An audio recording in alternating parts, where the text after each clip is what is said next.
오늘 우리가 나눌 아버지 하나님의 거룩하신 말씀 구약성경 창세기 제11장 4절 말씀입니다. 오늘 우리가 나눌 아버지 하나님의 거룩하신 말씀은 구약성경 창세기 제11장 4절 말씀입니다. 제가 대신 봉독하여 올릴 텐데요. 구약성경 13페이지에 위치해 있습니다. 자, 4절 말씀 제가 봉독합니다. 또 말하되 자 성읍과 탑을 건설하여 그 탑 꼭대기를 하늘에 닿게 하여 우리 이름을 내고 온 지면에 흩어짐을 면하자 하였더니 아멘. 아버지 감사합니다. 아버지의 영광 가운데 은혜 가운데 지난 한 주를 먹고 마셨나이다. 아버지께서 보살펴 주시는 그 은혜가 감사해서 아버지의 사랑이 감사해서 아버지께 영광과 감사와 찬양을 올리며 이 거룩한 주일 말씀을 나누옵나이다. 아버지의 말씀을 기억하며 아버지의 말씀을 받들 때에 아버지께서 크신 강복과 은총으로 함께 하시어 주시오며 저희의 이 제사를 기쁘게 흠양하여 주시옵소서.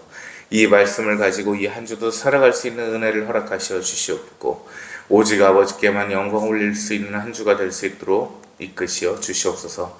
감사와 찬양을 아버지께 모두 올리오며 우리 구주 예수 그리스도님 이름으로 기도 올리옵나이다. 아멘.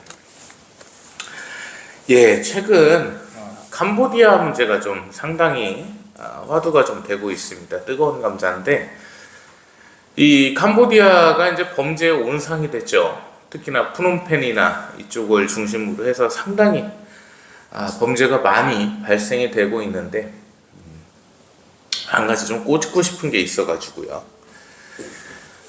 일반적인 집회소, 교회라고도 하기가 싫습니다. 근데 참 어떠한 생각을 해보면 또 이런 생각도 있어요. 통일교도 교회라고 하고 신천지도 교회라고 하고 저 장길잔의 저기도 교회라고 하고 여증도 교회라고 하고 하는데 종교잖아요. 말 그대로 종교 모임이니까 그냥 교회라 칩시다. 하여튼 한국 교회에서 얼마나 그 캄보디아 선교를 많이를 갔던지 인터넷만 쳐봐도 수만 건이 나왔었거든요. 캄보디아 단기 선교, 라오스 단기 선교. 그 캄보디아 선교를 갖다가 그렇게 했던 애들이 지금은 글을 다 지우고 튀기 시작했어요. 글삭튀라고 흔히 온라인에서 얘기를 해요. 글을 삭제하고 튄다 해가지고 다 없어졌어요. 그렇게 많았는데 캄보디아 선교사니 뭐니 누굽니까 하병용이어나 하여튼 있었는데 또 한 명 캄보디아에서 어쩐다 저쩐다 하는데 그 범죄 온상지를 왜 갑니까? 그래 좋은 나라예요 거기가? 이 범죄가 벌어지고 있는데 그 선교에 대해서도 제가 예전에 한번 얘기를 했잖아요. 선교라는 게 뭐예요? 무슨 뜻이라고 생각을 하십니까? 우리 이하영 선생님 선교학 석사를 받으시기는 했었는데 선교가 뭘까요? 이렇게 물어보면 대답들을 안 해요. 말은 좋아요. 복음을 알리는 거. 예수님 알리면 좋죠. 근데 이미 너무 많이 가 있어요. 믿고 안 믿고는 그들의 자유의지에 달린 거예요. 택함 받은 백성이냐 아니냐는 하나님께서 택해 놓으신 거예요. 선교라는 명목으로 가가지고 애들 머리나 좀 깎여주고 가나다라나 좀 알려주고 호텔에서 자고 처먹고 마시고 이게 선교라는 거예요. 바울 선생님 때 선교는 끝났어요. 이미 목숨을 걸고 예수님을 전파하시고자 나가셨어요. 그 사도께서는. 그런 걸 선교라고 하는 거죠. 놀고 먹고 마시면서 편한데 자고 이거를 갖다 선교라고 얘기를 해요. 그게 맞나요? 잘못된 거죠. 분명히 잘못된 거죠. 근데 그걸 선교라는 명목으로 인해서 돈을 거둬들이고 돈 문제도 그렇습니다. 세상에서 열심히 돈을 벌었어요.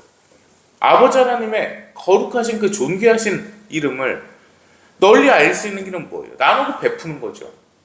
누군가를 돕고 누군가를 위로하고 누군가에게 보탬이 되고 왜 도와주십니까? 아버지 하나님의 강복 아래 내가 누렸으니까 당신 도와주는 겁니다. 마태복음 11장 말씀이잖아요. 거저받았으니 거저주라. 그게 선교란 말이에요. 그렇게 하질 않아요. 지들끼리 각출해가지고 뿜빠이 해가지고 돈 걷어가지고 놀러가서 선교하러 갑니다. 개소리 하고 있네 진짜. 그게 무슨 선교야? 그냥 여행이지. 놀러 가는 거예요. 중국 놀러 가면 중국 선교, 캄보디아 놀러 가면 캄보디아 선교. 미국은 또 안 가요? 비싸서 안 가나?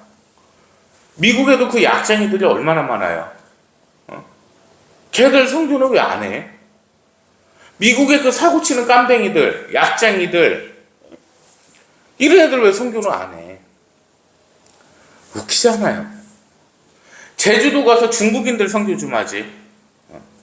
그래, 니들이 미개하고 이렇게 더럽게 사는 게 예수님을 안 믿어서 그런 거야. 하나잖아. 한국인부터 선교를 해야죠. 인간 같지도 않은 미개한 것들 얼마나 많습니까? 중국 수준 그 논할 게 아니에요. 지금 한국 하는 거 보니까. 제가 여러분들도 그러니까 우물한 개구리에서 깨어나야 되는 게, 제가 중국에 대해서 의심을 하기 시작했던 게 21살 때, 대학교 2학년 때입니다. 어떤 의심을 하기 시작했냐면, 그때 뉴스가 하나가 나왔어요. 그때까지 저는 보수주의자였고, 지금도 마찬가지, 지금은 극우주의자죠. 어떤 생각을 갖고 있었냐면, 중국은 미개하고 하등한 민족.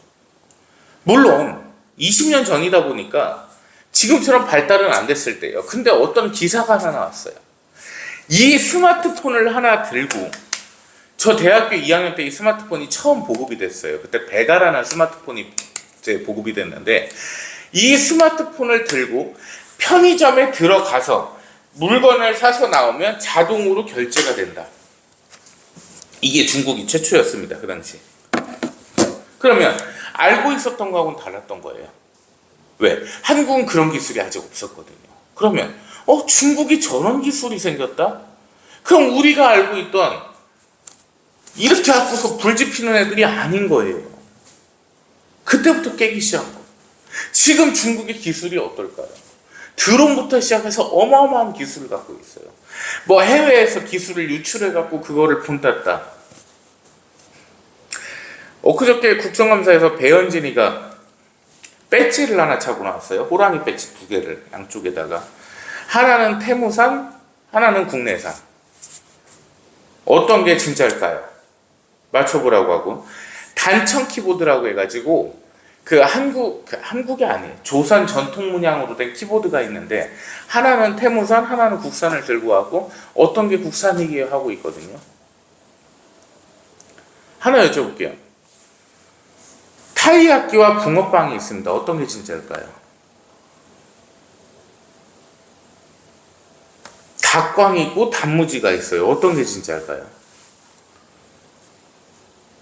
왜 일본 거를 따라하는 거는 모방이 기술의 원천이라고 얘기를 하면서 중국이 따라하는 거는 욕을 합니까? 그래서 일본 입장에서 볼 때는 한국이나 중국이나 똑같이 보이는 거예요. 왜 그런 건 생각은 안 합니까? 언제까지 안 깨고 있을 거예요. 내가 생각하고 싶은 대로 그냥 내 욕심대로 망각하고 사는 게 바로 인간이다. 그래서 죄를 짓게 된다. 오늘 본문 보시겠습니다. 바벨탑 사건이에요. 그 유명한 바벨탑 사건이에요. 자, 인간들이요, 얼마 없었어요. 별로 인구가 없었는데 그들이 신할평지를 만났습니다. 이 신할평지가 어떤 데인지 아십니까? 정말 옥토나건도 이런 데가 없어요. 그냥 흙이 후 불어갖고 씨 하나 넣으면 그게 나무가 돼버리는 그런 땅이에요. 그렇게 좋아요. 여기서 뭐가 자라냐면 올리브가 자랍니다. 올리브는 절대 일반적인 땅에서 자랄 수가 없어요. 올리브 화분에서 키워갖고 열매 따먹어본 계세요? 거의 안 계실 거예요. 올리브는 그냥 화분에서 키울 수 있는 그런 자체가 아니에요. 엄청나게 대지 평야여야 되고 비옥해야 되고 전에 농사진 적도 거의 없었어야 돼요. 영양분이 엄청나게 많아야 돼요. 그런 땅에 오게 됐어요. 자, 그 땅에서 뭔 짓을 하게 되는지 한번 보시겠습니다. 이 바벨탑을 지었거든요. 이게 말씀에는 정확히 나오지는 않는데 유대 전승이나 요세푸스라고 하는 기록에 의하면 뭐라고 나와 있냐? 니무롯이라고 있습니다. 니무롯. 이 니무롯이 누구냐면 노아 선생님의 증손자예요. 노아 선생님의 증손자인데 이 양반이, 이 니무롯이 어떤 일을 꾀했냐면 오늘 본문 말씀입니다. 성읍과 탑을 건설하여 우리 이름을 내고 온 지면에 흩어짐을 면하자 하였더니, 자, 이 말이 뭔 뜻인지 아십니까? 이게 바벨탑 사건을 그냥 성경을 보다가 에피소드 하나 정도로 다 넘기게 되거든요. 근데 그렇게 하면 안 돼요. 상당히 중요한 구절입니다. 이 뜻이 뭐냐면 하나님께서 땅에 충만하라고 하셨어요. 번성하라고. 자, 땅에 충만하라는 뜻을 갖다가 직역으로 가보겠습니다. 원문 70인역으로 가볼게요. 이 땅에 흩어져 내게 영광을 돌리라고 하셨어요. 이 땅에 흩어져서 각 영토에 흩어져서 내게 영광을 돌리라고 하셨어요. 근데 이 니무롯이 뭐라고 얘기를 합니까? 흩어짐을 면하자 합니다. 자, 본문 4절 말씀 집중해서 보세요. 온 지면에 흩어짐을 면하자 했다고요. 하나님께서는 충만하라고 하셨어요. 흩어지라 하셨어요. 야, 우리 헤어지기 싫지? 헤어지지 말자. 그러려면 어떻게 해야 될까, 우리가? 탑을 갖다가 높이 써갖고 하나님이랑 같은 위치에 있자. 그렇게 하면 흩어짐을 면할 수가 있어. 그 높게 쌓아가지고 그 하나님하고 같은 위치에서 우리 이름을 갖다가 확 걸어버리자. 이 얘기를 합니다. 이게 직역이에요. 이 창세기 11장 4절에 대한 직역입니다. 이게 니무롯이 그렇게 얘기를 해요. 노아의 증손자가 헤어지기 싫잖아. 야, 뭉치면 살고 흩어지면 죽는데 뭉치는 게 낫지 않겠냐? 하나님이 흩어지라고 하는데 우리가 그거를 뭐하러 하냐? 같이 붙어 있어야지. 그러니까 우리가 탑을 높이 쌓아가지고 좀만 쌓으면 저 하나님하고 같은 위치 가거든. 거기서 우리도 이름을 걸자 이거야. 사람님 이렇게. 하나님하고는 같은 위치가 되잖아. 그러면 하나님이 명령할 수 있어? 없잖아. 이 얘기예요. 도루놈이죠? 여기서 두 가지의 사실을 말씀을 드리겠습니다. 자, 첫 번째. 이 니무롯은 노아의 증손자였어요. 그리고 얘가 주도자라는 것은 상당히 역사적으로 명백하게 나와 있습니다. 얘가 도전을 했던 건 하나님의 명령이었습니다. 선악과 사건과 거의 흡사합니다. 흩어지라 하셨는데 그거를 막기 위해서 하나님의 위치에 올라가고자 했어요. 자, 두 번째는요. 이 당시에 정말 중요한 말씀입니다. 노아가 살아있었습니다. 이 당시에 노아가 살아있었다.